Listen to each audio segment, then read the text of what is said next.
Welcome to my channel Shraddha Maths Point by NK Mishra. Today we discuss practice set 2 of SSC CGL. यदि 100 बिल्लियां 100 दिन में 100 चूहे मारती हैं तो 4 बिल्लियां 4 चूहे कितने दिन में मारेंगी? क्वेश्चन है। बिल्लियां यहाँ लिख लिया,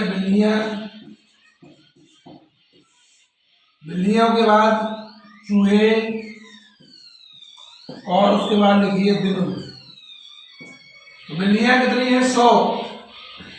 कितने चूहे हैं? 100 चूहे। दिन कितने लग रहे हैं? 100 दिन। अब बिल्लियां कितनी है? 4 बिल्लियां 4 चूहे। दिन निकालना है। तो दिन निकालने के लिए क्या करेंगे?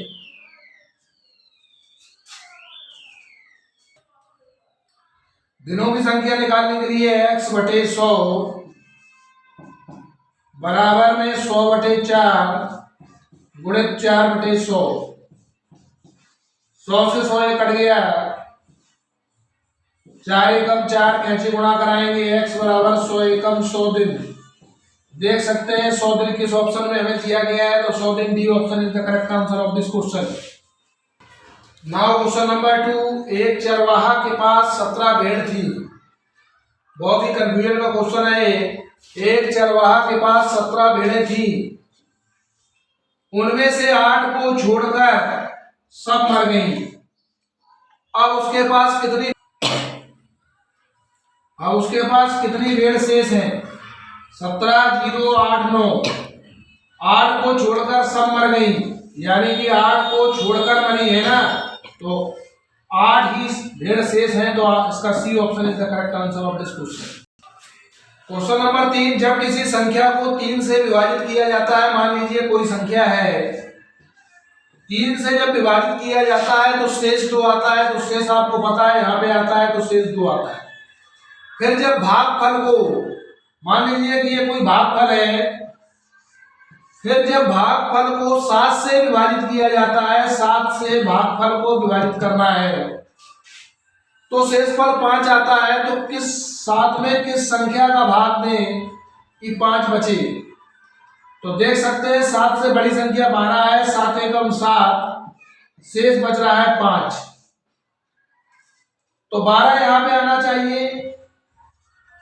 अब 12 की 36 ये हो रहा है। 2 शेष कब बचेगा? जब ये संख्या 38 होगी, क्योंकि 3 का भाग लगाओगे तो 12 की 36, 2 बचा, 38 आ रही है। अब कह रहा है मूल संख्या हमारे पास 38 आ गई। मूल संख्या को 21 से विभाजित करने पर, तो 21 का भाग 38 में जैसे ही लगाएंगे तो 21 एकम 21 होगा। 8 में से गया 7, 3 में 2 गया 1, तो शेषफल कितना बच रहा है? 17। कौन सा ऑप्शन सही है? D option is the correct answer. Question number 4। 2 पे घात 24 माइनस 1 को 7 से विभाजित करने पर कितना शेषफल बचेगा? 4 ऑप्शन है। पहला option 0, second option is 2, third option is 4, fourth option is 1। तो 2 पे घात 24 माइनस 1 को 7 से भाग कराना है। तो देख सकते हैं 7 का भाग 2 में नहीं जाएगा, क्योंकि 2 छोटी संख्या है, इसलिए इसको ऐसी संख्या बनाओ जिसमें 7 का भाग चला जाए।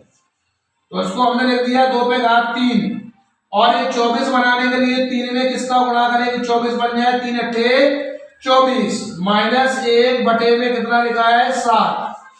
आप देख सकते हो 2 पे घात 3, 2 पे घात 3 का मतलब क्या होता है? 8। 8 पे घात 8 हो गया माइनस का 1 बटे 7। 7 का भाग 8 में अगर दोगे, 7 का भाग 8 में देने पर 7 एकम 7, 1 बच रहा है। तो ये हो गया 1 पे घात 8 और माइनस 1। 1 पे घात 8 का मान 1 होता है। 1 में से 1 जैसे ही माइनस करेंगे कितना आंसर आएगा? 0। देखिए कौन सा ऑप्शन सही है? पहला ऑप्शन 0 है, दूसरा ऑप्शन 2 है, तीसरा ऑप्शन 4 है, चौथा ऑप्शन 1 है। A is the correct answer. Question number 5 practice set 2 का। संख्या m को 7 से विभाजित करने पर शेषफल 6 बचता है। यानी कि कोई संख्या m है, अगर 7 से विभाजित कर रहे हैं तो शेषफल कहां बच रहा है? 6। कोई भी संख्या सोच लीजिए, मान लीजिए कि 20 है, 7 का भाग 20 में देंगे, 7 दूनी 14 और शेषफल कितना बच रहा है 6। तो m के वर्ग को, तो ये संख्या हमने m मानी थी, m का वर्ग करेंगे तो m का वर्ग का मतलब 20 का वर्ग कितना होता है 400। तो m के वर्ग को 7 से विभाजित करने पर 7 का भाग 400 में देंगे तो 7 पंचे कितना होता है 35, 5 0 7 सत्ते 49 हुआ 1। तो देख सकते हैं एक आपके किस ऑप्शन में 4 ऑप्शन है A B C D, जिसमें first option is the correct answer of this question.